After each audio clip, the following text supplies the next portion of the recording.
নমস্কার, আমি কৌশিক। আপনাদের সবাইকে আবার স্বাগত জানাই আমার চ্যানেল অ্যাডভেঞ্চার ক্যানভাসে। গত পর্বে আমরা উত্তরপাড়ার অলিগলি ঘুরে দেখেছিলাম এক সময়ের গৌরবময় ঐতিহাসিক স্থাপনাগুলো, যেগুলো আজ অবহেলা আর সময়ের অভাবে ধীরে ধীরে হারিয়ে যাচ্ছে। সেই ভিডিওতে আপনারা দেখেছেন কিভাবে স্থানীয় মুখোপাধ্যায় পরিবার অত্যন্ত ব্যথিত মনে আবেদন জানিয়েছেন এই অমূল্য স্থাপনাগুলোকে যেন হেরিটেজ হিসেবে চিহ্নিত করে সংরক্ষণ করা হয়। আজকের এই দ্বিতীয় পর্বে আমরা সেই আলোচনাকেই আর একটু গভীরভাবে এগিয়ে নিয়ে যাব, জানবো এই বাড়িগুলির ইতিহাস, তাদের গুরুত্ব আর কেন এদের রক্ষা করা জরুরি। কারণ ইতিহাস শুধু বইয়ের পাতায় নয়, এটা আমাদের চারপাশে, আমাদের শিকড়ে। তাই ভিডিওটা শেষ পর্যন্ত দেখার অনুরোধ রইল। আর যদি মনে করেন এই ঐতিহ্যগুলো বাঁচানো উচিত, তাহলে আমাদের সঙ্গে থাকবেন, এই উদ্যোগকে সমর্থন করবেন আর শেয়ার করে দেবেন সবার মধ্যে। চলুন শুরু করা যাক। আচ্ছা, আমাদের সারাদিনের যে পরিদর্শনের পরিক্রমাটা ছিল সেটা আমরা 5:30টার মধ্যে সম্পন্ন করতে পেরেছি। এটাও একটা অ্যাচিভমেন্ট, থ্যাঙ্কস টু দেবাশিস বাবু। খুব ওয়েল প্ল্যান্ড একটা ম্যাপিং করে আমরা বেরিয়েছিলাম এবং সময় মতো সেগুলো শেষ করতে পেরেছি। ধন্যবাদ দেবাশিস বাবু, অসংখ্য ধন্যবাদ। এই বয়সে আপনি আমাদের সাথে প্রায় 3.5 কিলোমিটার হাঁটলেন। এই যে যতগুলো স্থাপত্য আমরা দেখলাম, 9টি দেখলাম, এর মধ্যে 3-4টে আপনার মতানুসারে, আমি আপনার কথাটা এই জন্যই বললাম কারণ আপনি স্থায়ী এখানকার বাসিন্দা এবং এই স্থাপত্যর একটা নারীর টান আপনার সাথে রয়েছে এবং আপনি চান পরবর্তী প্রজন্ম এটা জানুক। প্রথমে আমরা গিয়েছিলাম জিটি রোডের অবিভক্ত হুগলি জেলার স্বাস্থ্যকেন্দ্রে। সেইটি আমরা যা দেখলাম খুব একটা তো আমাদের ভালো লাগেনি, তার কারণ তার ঐতিহাসিক তাৎপর্য সেটা আমি ভাষাতেও বলতে পারছি না যে সেই জায়গাটাতে আমরা কি দেখলাম। পুরো বিল্ডিংটা চারিদিক থেকে ঘিরে ফেলা হয়েছে, পাশে একটা মল হচ্ছে, সামনে বড় সাইনবোর্ড দিয়ে ওটাকে আড়াল করে দেওয়া হয়েছে এবং বোঝাই যাচ্ছে যে ওটা মানে সুদূর পরিকল্পনা ছিল ভেঙে ফেলা। একদম। এবং দেবাশিস বাবু, আপনি এটা নিয়ে কি বলবেন? দেখুন, স্থাপত্য ইতিহাসকে অনেকটা কিন্তু বাঁচিয়ে রাখে। যে যে স্থাপত্যগুলো এখন আর নেই, পৃথিবীর ইতিহাস থেকে বিলুপ্ত হয়ে গেছে, যেমন ধরুন ব্যাবিলনের শূন্য উদ্যান বা কলোসাসের মানে রোডসের কলোসাস ইত্যাদি, সেটা কিন্তু এখন আর কিন্তু নেই। আমরা খালি লেখাতেই পড়ি, কিন্তু দেখুন এখনো পিরামিড রয়েছে, এখনো তাজমহল রয়েছে, এখনো মানে চীনের প্রাচীর রয়েছে। সেই জন্যে ইতিহাসটা অনেক বেশি করে বেঁচে থাকে এবং পরবর্তী প্রজন্ম সেইটাকে দেখে, সেইটাকে অনুভব করে অনেক কিছু ভাবতে পারে বেশি। তা এককালে আমাদের পরিবারের উত্তরপাড়াতেই একদম 17টি প্রাসাদ বা জমিদার বাড়ি বলুন বা রাজবাড়ি বলুন ছিল। তা এর ভেতরে বেশ কিছু স্থাপত্য বা জমিদার বাড়ি বা রাজবাড়ি, এগুলি রাজ্য সরকার অধিগৃহীত এবং বেশ কিছু নানা কারণে অবলুপ্ত। এর মালিক রাজ্য সরকার এক একটা বিভাগকে দেওয়া হয়েছে। এর ভেতরে একটাই শুধুই স্থাপত্য যেটা হেরিটেজ ডিক্লেয়ার করা হয়েছে, সেটা হচ্ছে উত্তরপাড়া পাবলিক লাইব্রেরি, যেটা পরবর্তীকালে জয়কৃষ্ণ পাবলিক লাইব্রেরি নামে পরিচিত। যেহেতু সেটা হেরিটেজ, যেহেতু সেটা স্টেট হেরিটেজ প্রপার্টি, সেহেতু তার মেনটেনেন্স দেখুন কি সুন্দর আছে। আর সেই জন্যে বলছি, আমি আবার ফিরে যাচ্ছি ওই উত্তরপাড়া স্বাস্থ্যকেন্দ্র। 1850-51 সালে প্রবাদপ্রতিম জমিদার ও সমাজ সংস্কারক বাবু জয়কৃষ্ণ মুখোপাধ্যায় এই স্বাস্থ্যকেন্দ্রটি প্রতিষ্ঠা করেন। ওনার প্রতিষ্ঠা করার, ওনার জমিদারির যে সমস্ত অঞ্চলগুলো ছিল, তাতে ওনার প্রতিষ্ঠা করার স্বাস্থ্যকেন্দ্রের সংখ্যা আমি যা খুঁজে পেয়েছি সেটা প্রায় 15-16টা হবে। তার ভেতরে উত্তরপাড়ার স্বাস্থ্যকেন্দ্র কিন্তু একটা। এবং তখনকার হুগলি জেলা কিন্তু এখনকার হুগলি জেলা নয়। তখনকার হুগলি জেলা মানে বর্তমান হুগলি জেলা, বর্তমান হাওড়া জেলা এবং আরামবাগ, হ্যাঁ আরামবাগ তো এর মধ্যেই পড়ছে, এবং পশ্চিম মেদিনীপুর জেলার একটা বিশাল অংশ ঘাটাল চন্দ্রকোনা নিয়ে, যার জন্যেই নদীটার নাম হয়েছে হুগলি নদী। হুগলি জেলাটা এতটাই কিন্তু বড় ছিল, এখন সেটা গুপ্তিপাড়া থেকে উত্তরপাড়া, এককালে ছিল গুপ্তিপাড়া থেকে দেউলটি, মানে হাওড়া জেলার শেষ এটা আর কি। যাই হোক, তাই সেই অবিভক্ত হুগলি জেলার এইটা আইদার প্রাচীনতম অথবা দ্বিতীয় প্রাচীনতম এর মধ্যে হবে, মানে এর পরে এটা নয়। তা সেই কারণে এই স্বাস্থ্যকেন্দ্রটির গুরুত্ব অনেক বেশি, এবং এটি নির্মাণ করেছিলেন বাবু জয়কৃষ্ণ মুখোপাধ্যায়। তার জন্য তার গুরুত্ব আরও বেশি হওয়া উচিত। প্রথমে কি হয়, যখন উত্তরপাড়ার রাজবাড়িটি উত্তরপাড়া স্টেট জেনারেল হাসপাতাল হয়, যেটা স্থানীয় মানুষেরা রাজবাড়ি হাসপাতাল হিসেবে জানে আর চেনে, সেই সময় এই বাড়িটিকে রাজবাড়ি হাসপাতালেরই আউটডোর বিভাগ, বহির বিভাগ বলে করা হতো, এবং মানে সমস্ত আউটডোর মানে হাসপাতালে আউটডোরেতে যে সমস্ত জিনিসগুলো করা হয় মানে মানে রোগীদের, সেই চিকিৎসাগুলো এইখানে হতো। এরপরে সেটিও কিন্তু বন্ধ হয়ে যায়, এবং পরবর্তীকালে কি হয় যে বাড়িটা রাজেন্দ্র ভবন আমি যেটা দেখালাম, যেটা একসময় হাসপাতালেরই ডক্টরস কোয়ার্টার ছিল, সেটি এখন আউটডোর হয়েছে। অর্থাৎ হাসপাতালের বর্তমান আউটডোর ডিপার্টমেন্ট হচ্ছে রাজেন্দ্র ভবন, এখন যেটা হয়েছে আর কি। আর ফলে এই বাড়িটি 1 দশকেরও ওপর সময়, 1 দশক কেন, প্রায় 2 দশকের ওপর সময় ধরে এটা অন্তত 20 বছর তো কোনো সংস্কার হয়নি, কিচ্ছু হয়নি। লোকে নোংরা ফেলে দেয়, নোংরা করে, ওটা একটা আপনার হচ্ছে কি ডাস্টবিনের মতো ব্যবহৃত হচ্ছে। ঐতিহাসিক একটা ভবন জিটি রোডের ওপরে, সেই কারণে এই বাড়িটাকে বাঁচিয়ে রাখার জন্যে, এবং বাড়িটা যেহেতু অবিভক্ত হুগলি জেলার প্রাচীনতম অথবা দ্বিতীয় প্রাচীনতম স্বাস্থ্যকেন্দ্র, আমি দাবি রাখি এই বাড়িটা হেরিটেজ করার জন্যে রাজ্য সরকারের কাছে এবং সাধারণ মানুষজনের কাছে আমার আবেদন যে আপনারা সরব হন। একটি মানে ঐতিহাসিক স্থাপত্য যেন আমাদের সামনে থেকে মুছে না যায়, মানে এক একটা করে স্থাপত্য মুছে যাওয়া মানে এক একটা ইতিহাস মুছে যাওয়া, আর ইতিহাস মুছে যাওয়া মানে আমরাই মুছে যাওয়া।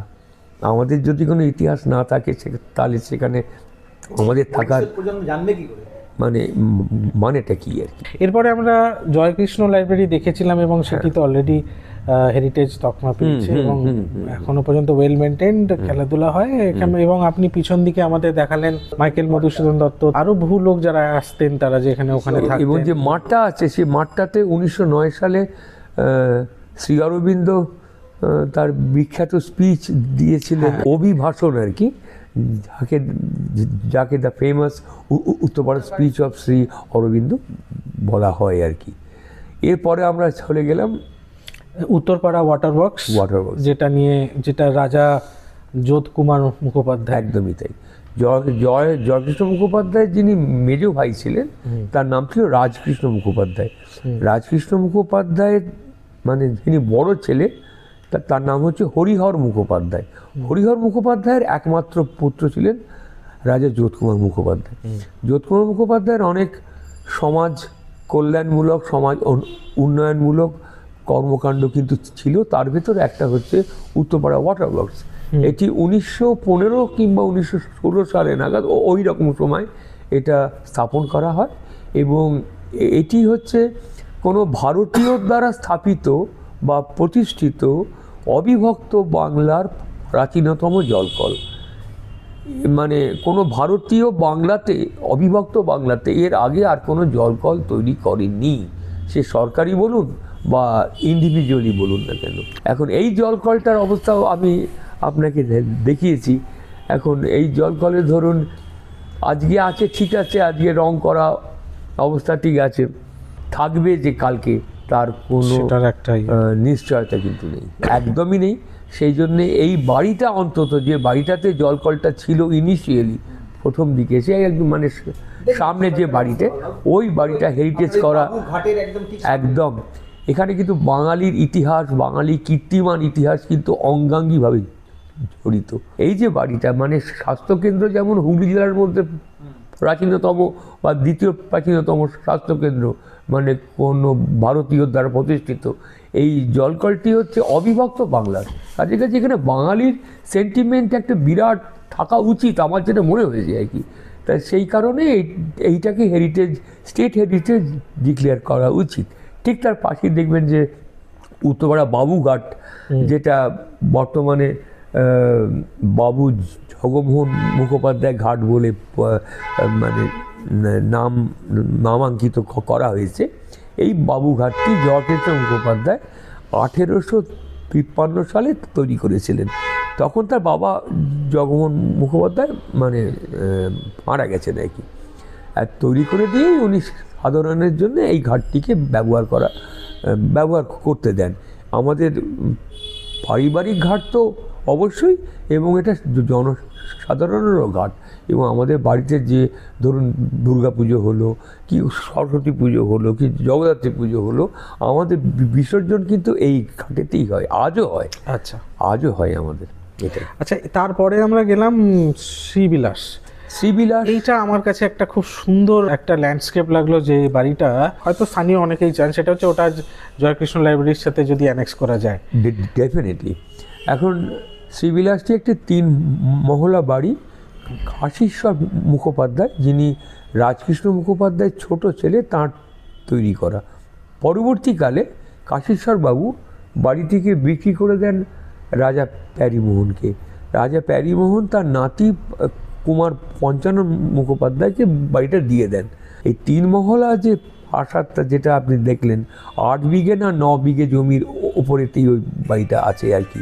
সেটি যখন রাজ্য সরকার অধিগ্রহণ করেন, তখন এটাকে ডিপার্টমেন্ট অফ রেফিউজি রিহ্যাবিলিটেশন, এরকম একটা কিছু ডিপার্টমেন্ট আছে, সেই ডিপার্টমেন্টের আন্ডারে এটি অন্তর্ভুক্ত হয়। এবং এখানে অনেক মেশিনারি আছে ভেতরে, এবং মহিলারাই কাজ করতেন। এখানে ওই ক্যানভাস দিয়ে কাজ করতেন। ক্যানভাসে পেন্ট হতো, এখানে ক্যানভাসে জুতো কেট হতো কি না আমি ঠিক জানি না, তবে হয়তো হতো, হয়তো হতো না। এখন প্রায় বছর 3-4 হলো কি আর একটু বেশি হলো, কোভিড পিরিয়ডের আগে অবধি এখানে কিন্তু নিয়মিত কাজ হতো। তারপরে এটা একদমই কাজটা বন্ধ হয়ে গেছে। এখন আমরা বাড়িটা যে অবস্থায় দেখলাম, বাড়িটা বাইরে থেকে তালা দেওয়া, একটি কেয়ারটেকার, সে হয়তো তার দায়িত্বে আছে, এবং একেবারেই জঙ্গলে ভরে গেছে, উপরেও গাছ হয়ে গেছে। এবং এরকম যদি থাকে, এই যদি মেইনটেনেন্স থাকে, তো আর 2-3 বছরের মধ্যে বাড়িটা অ্যাবসলিউটলি। আমি যেটা চেয়েছিলাম এই যে যেগুলো বাগানগুলো আছে, তাতে আগাছাগুলোকে যদি ওরা পরিষ্কার করে, মানে সরকার যদি পরিষ্কার করে রাখে, খুব সুন্দর কার পার্কিং স্পেস হবে, গাছ ফাছ থাকবে তো চারিদিকে। এবং বাড়িটার সামনের দিকটাতে একটা হিস্টোরিক্যাল গ্যালারি, উত্তরপাড়া হিস্ট্রি, এবং শুধু উত্তরপাড়া কেন, উত্তরপাড়া এবং তার পার্শ্ববর্তী অঞ্চল, ভদ্রকালী আছে, মাকলা আছে, কোতরং আছে, এই সমস্ত হিস্ট্রিগুলো ওখানে ছবি সহকারে মানে ডেপিক্টেড হতো। এরকম একটা হিস্টোরিক্যাল গ্যালারি যদি প্রথম মহলটায় তৈরি করা হয়, এবং দ্বিতীয় মহল এবং তৃতীয় মহলটা যদি উত্তরপাড়া জয়কৃষ্ণ লাইব্রেরি একটা এক্সটেনশন হিসেবে যদি এটা ব্যবহার করা হয়, তাহলে বাড়িতে বেঁচে যায়, বাড়িটি ভালো থাকে। এবং অবশ্যই এই বাড়িটা হেরিটেজ করা এই জন্যে দরকার, কারণ উত্তরপাড়া মুখোপাধ্যায় পরিবারের এত কীর্তি, শুধু যে বিদ্যালয় স্থাপন বা মানে স্বাস্থ্যকেন্দ্র বা ধরুন পৌরসভা, এই সমস্ত স্থাপনের মধ্যে দিয়ে তো তারা সীমাবদ্ধ ছিলেন না। বিধবা বিবাহ প্রথার আবেদনপত্র বিদ্যাসাগর মশাই উনি যখন অ্যাপ্লাই করেছিলেন ওই ইংরেজ সরকারকে, সেই আবেদনপত্রের সপক্ষে প্রথম স্বাক্ষরকারী ছিল জয়কৃষ্ণ মুখোপাধ্যায়। এবং উনি কৌলিন্য প্রথা বিলোপের জন্য উনি কিন্তু আবেদনপত্রের অন্যতম স্বাক্ষরকারী ছিলেন। এখানে একটি বালিকা বিদ্যালয় হয় বিজয়কৃষ্ণ মুখোপাধ্যায়ের বাড়িতে। সে বালিকা বিদ্যালয়টি 1863 সালে হয়েছিল। তার আগে 1845 এবং 1849 সালে জয়কৃষ্ণবাবু উত্তরপাড়াতে একটি বালিকা বিদ্যালয় তৈরি করার আবেদনপত্র একটি পাঠান ইংরেজ সরকারের কাছে, কিন্তু দুবারই সেই আবেদনপত্র প্রত্যাখ্যাত হয় এবং তারপরেতে তার ভাই বিজয়কৃষ্ণ মুখোপাধ্যায় এখানে তৈরি করে। শ্রীবিলাসের পরে আমরা জ্ঞান মন্দিরে গিয়েছিলাম। জ্ঞান মন্দির হচ্ছে রাজকৃষ্ণ মুখোপাধ্যায়ের যে বসত বাড়ি ছিল, সে বাড়িটা ইনহেরিট করেছিল তার মেজ ছেলে মনোহর মুখোপাধ্যায়। মনোহর মুখোপাধ্যায় ওখানে একটা জ্ঞান মন্দির প্রতিষ্ঠা করে, যদিও এটা তার ব্যক্তিগত মন্দির ছিল, অনেক পরে সেটা জনসাধারণের জন্য খুলে দেওয়া হয়। তা সেটা হচ্ছে মন্দির, মানে সেটা হচ্ছে বিদ্যার মন্দির, সেটা কোনো এর মন্দির না। সেখানে বইপত্র সমস্ত রাখা থাকতো, একটা গ্রন্থাগার ছিল। তা আমাদের মুখোপাধ্যায় পরিবারের মানে পড়াশোনার প্রতি যে আসক্তি, সেটা ভীষণভাবে দেখা দেয় এখানকার বিভিন্ন লাইব্রেরিকে দেখে। যদিও বহু মানুষের বাড়ির ভেতরেও লাইব্রেরি ছিল, আমাদের সিংহ বাড়ির ভেতরেও লাইব্রেরি ছিল, প্রতাপ নারায়ণের বাড়ির ভেতরেও লাইব্রেরি ছিল, ঠিক তেমনি জ্ঞান মন্দিরটা তো লাইব্রেরি একটা। তা এই জিনিসটা হয়, তবে এখন সেটা মনোহর মুখার্জি ট্রাস্টের আন্ডারে। এখন ওনার বংশধরেরা শুধু ওই জায়গাটা ভোগ করতে পারেন বা মানে সামনেটা ওনারা একটু পরিষ্কার করে রেখেছে, করতে পারেন। হ্যাঁ, পিছনেরটা তো অলরেডি ওটা, পিছনেরটা তো ধরুন রাজকৃষ্ণ মুখোপাধ্যায়ের বাড়িটা আজকে আপনারা দেখলেন, এটা কালকে থাকবে না। এটা যেহেতু ব্যক্তিগত মালিকানা, সেহেতু কিছু বলাও তো কিছু হবে না আর কি। আচ্ছা, এরপরে আমরা রাজবাড়ি হসপিটাল, সেটা তো আমরা জানি জয়কৃষ্ণবাবু দিয়েছিলেন, এবং ওই প্রতিবাদটা কি আপনাদের পরিবার থেকেই হয়েছিল? একদমই তাই। প্রতিবাদ তো হয়েছিল, স্থানীয়রা করেছিল, মানে স্থানীয়রা বলতে আমরাই করেছি। হ্যাঁ হ্যাঁ, আমাদের পরিবারের ভেতরই 3-4 জন ভীষণ সরব হয়েছিল, তার ভেতরে আমি একজন। আমি যে নিজে করেছি তা নয়, আমরা 3-4 জন মিলে ভীষণ সরব হয়েছিলাম। আমরা বিভিন্ন সংবাদপত্রে সেই জিনিসটাকে উল্লেখ করেছিলাম। খবর পেয়েছিলেন কি করে যে ওরা ভাঙছে, মানে যার পরে? আমি খবর পেয়েছিলাম এইভাবে, আমি তো বাড়ির সামনে দিয়ে আসা যাওয়া করে, যখন প্রথম ভাঙে ন্যাচারালি চোখে পড়ে যায়। আর এখানে বন্ধুবান্ধব বা তাদের ফ্যামিলি পরিবার রাজবাড়িতে ভর্তি হয়। আমি সেখানে ভেতরে ঢুকে দেখি একই হচ্ছে, তো ভাঙা হচ্ছে। দেখি যে ভেতরকার যে ছাদটা পুরো ভেঙে ফেলেছে। ছাদটা মানে একটা এত বড় একটা গর্ত করা। তো ওরা বলছে যে এটাকে মানে মানে রিপেয়ার হবে। তারপর দেখি যে ওই দেয়াল ভাঙা হচ্ছে। তখনই আমি জানি যে দেয়াল ভাঙা মানে রিপেয়ার নয়, এটা হচ্ছে এমনি ভেঙে ফেলারই একটা চক্রান্ত চলছে। সঙ্গে সঙ্গে আমরা সরব হই এবং আমাদের পারিবারিক চাপে বলুন, আমরা মানে সংবাদ মাধ্যমকে খবর দিই, তারা এসে এই জিনিসটাকে ফোকাস করে। তারপরে আমাদের সঙ্গে সিএমওরও কথা হয়। সিএমও যিনি ছিলেন চিফ মেডিকেল অফিসার, তার সঙ্গে ব্যক্তিগতভাবে কথা হয়েছে আমার। তা তিনি আশ্বাস দেন যে এটা বছর 1.5 ভেতরে যেমন ছিল তেমন করে রেখে দেবেন। তা তো হয় না। যেমন ছিল মানে আপনি যদি রাজবাড়িটার আগের ছবিটা দেখেন আর রাজবাড়িটা এখনকার ছবিটা দেখেন, আকাশ পাতাল পার্থক্য হয়ে যায়। এবং এটাকে কিভাবে, এটাকে আদৌ ভবিষ্যতে করা যাবে কি না সে নিয়ে আমার যথেষ্ট সন্দেহ আছে। মানে রাজবাড়িটাকে যা হয়ে গেছে, আমার মনে হয় এর মধ্যে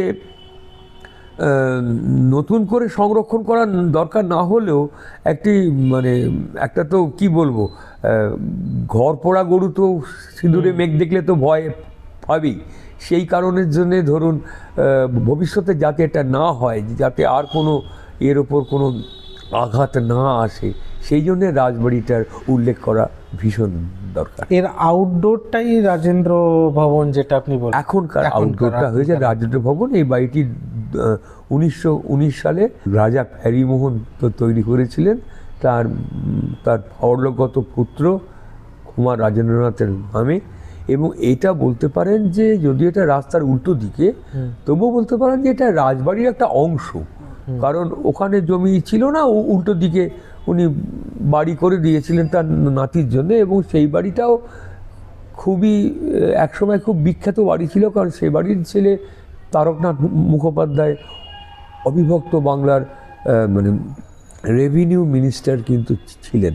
সেই জন্যে নানান রাজনৈতিক ব্যক্তিবর্গের আনাগোনা সে বাড়িতে ছিল। সে বাড়িতে অনেক নাটক মঞ্চস্থ হতো এবং একটি নাটক করে গেছিলেন অহিন্দ্র চৌধুরী। নাটকটার নাম বোধহয় ঈশ্বর কুমারী ছিল। ঈশ্বর কুমারী মানে ক্লিওপেট্রা আর কি। তা সেই নাটকটি পরিচালনা এবং অভিনয় করে গেছিলেন অহিন্দ্র চৌধুরী সেই বাড়িতেই। এছাড়া আরও অনেক কারণের জন্যে অনেক, ধরুন শ্রীরামপুর রাজবাড়ির রাজা কিশোরীলাল গোস্বামী, বর্ধমানের মহারাজা প্রতাপচাঁদ মাহতাব, এরা সব এখানে কিন্তু আসতেন। যেমন রাজবাড়িতেও যেমন আসতেন তেমনি এই বাড়িতেও তেমনি আসতেন। এবং সামনে একটা পুকুর ছিল, সেই পুকুরটা বুঝিয়ে ডিপ টিউবওয়েল বা গভীর নলকূপের কাজ শুরু হয়েছে বাম আমল থেকে। সেই পুকুর বুঝিয়ে, পুকুর মানে নলকূপটা একটা ছোট্ট জায়গা, যাই হোক আমার মনে হয়েছে যে এটা পুকুরটাকে বাঁচিয়ে রেখে রাজবাড়িটাকে মানে ঠিক মতো করে বাঁচিয়ে রেখে অনেক কিছুই করা যেত। এরপরে আমরা প্রতাপ নারায়ণ মুখোপাধ্যায়ের বাড়িতে গেলাম, যে আপনার প্রতাপ নারায়ণ মুখোপাধ্যায় ছিলেন নবকৃষ্ণ মুখোপাধ্যায়, অর্থাৎ জয়কৃষ্ণ মুখোপাধ্যায় যে সেজ ভাই তার বড় ছেলে। বাড়িটি 1894 সালে তৈরি করা হয়েছিল এবং এই বাড়িতেই ভাওয়াল সন্ন্যাসী যিনি ছিলেন এই বাড়িতেই উনি মানে খুবই আসতেন আর কি। এবং ওই বাড়ির প্রতাপ নারায়ণ মুখোপাধ্যায়ের যিনি নাতনি, মানে তাঁর বড় ছেলের ছোট মেয়ে তুষারিকা দেবী, তিনি কৃষ্ণনগর রাজবাড়ির তিনি কিন্তু মহারানী ছিলেন। তুষারিকা দেবী মানে মহারানী জ্যোতির্ময়ী দেবীর পুত্রবধূ। তা এখন ওখানকার রাজমাতাই বলুন যাই ছিল। এবং সে বাড়িটার ভেতরে লাইব্রেরি ছিল, সেখানে ইংরেজি ও ফরাসি ভাষার বই সংগৃহীত ছিল। প্রতাপ নারায়ণ মুখোপাধ্যায়েরও অনেক দান ছিল। মেদিনীপুর জেলার খড়ার বলে একটা গ্রাম আছে, সেখানে উনি একটা মানে যাকে বলে প্রাথমিক বিদ্যালয় স্থাপন করেছিলেন। এবং বর্ধমান জেলার মঙ্গলকোট থানার অঞ্চলে সিংগত বলে একটা জায়গা আছে, সেই সিংগতেতে উনি একটা স্বাস্থ্যকেন্দ্র প্রতিষ্ঠা করেন। সেই স্বাস্থ্যকেন্দ্রটি কিন্তু এখনও কিন্তু রয়েছে, সিংগতে আছে। কাটোয়া থেকে যেতে হয়। হ্যাঁ হ্যাঁ হ্যাঁ হ্যাঁ। বাড়িটা অ্যাকচুয়ালি আইন মানে আদালতের আন্ডারে এখন রয়েছে। একজন বোধহয় কেস করেছে, সামনের কিছুটা অংশ খালি বেঁচে আছে, পুরোটাই সেটা ঠিক আছে। সেটা দেখুন, সেটা তো যদি ওটা ওদের পার্সোনাল প্রপার্টি থাকে সেখানে অ্যাটলিস্ট হেরিটেজ হিসেবে কিছু করা যাবে না। সেটা যদিও পার্সোনাল প্রপার্টি হেরিটেজ করা যায়, সেটা যদি ওদের তাদের একটা ইয়ে থাকতে হবে, কনসেন্ট থাকতে হবে। তাদের কনসেন্ট না হলে হবে না। এটা হয়তো ওদের মনে হয়েছে ওরা বাণিজ্যিক কারণে ইয়ে করবে, সেটা আলাদা। এই প্রতিবেদনটি কেমন লাগলো অবশ্যই জানাবেন এবং উত্তরপাড়ার আরও বিশদ কিছু বিবরণ নিয়ে এর শেষ পর্বটা নিয়ে খুব তাড়াতাড়ি ফিরে আসবো। ভালো থাকবেন, সুস্থ থাকবেন, আবার দেখা হবে।